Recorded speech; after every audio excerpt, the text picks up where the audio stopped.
Meenakshi Academy of Higher Education and Research. Admissions open. Apply online. Cookery சேனலை பார்த்து யார் வேணாலும் சமையல் பண்ணலாம். ஆனா சுவையான சமையல் பண்றது எப்படி? நான் இதயம் நல்லெண்ணெயில சமையல் பண்றேன். ஆஹா ஓஹோன்னு பாராட்டுறாங்க. நீங்களும் இதயம் நல்லெண்ணெயில சமையல் பண்ணுங்க, பாராட்ட வாங்குங்க. தினம் தோறும் வாங்குவே இதயம் இதயம்.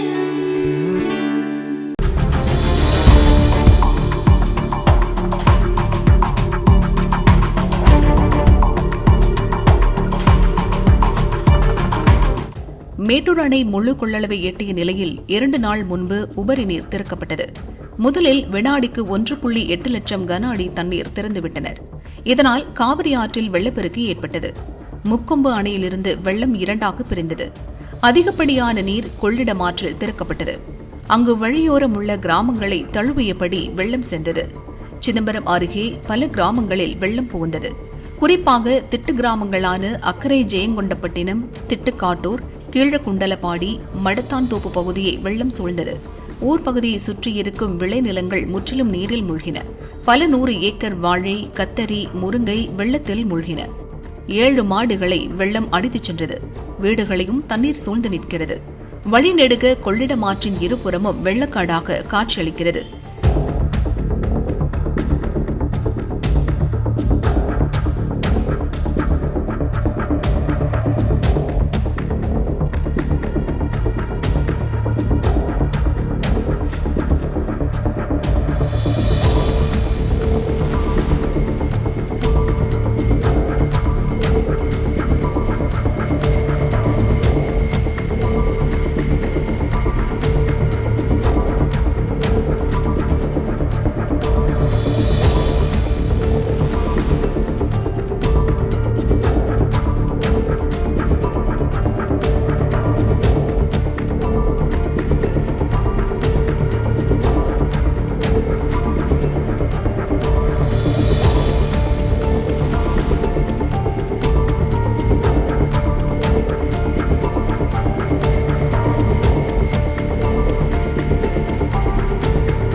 மக்களின் பாதுகாப்பை உறுதி செய்ய அரசு நடவடிக்கை எடுத்து வருகிறது.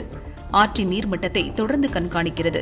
மேட்டூர் அணையில் இப்போது நீர் திறப்பு குறைக்கப்பட்டதால் கொள்ளிடம் ஆற்றில் படிப்படியாக வெள்ளம் சரியும் என்று மாவட்ட நிர்வாகம் கூறியது.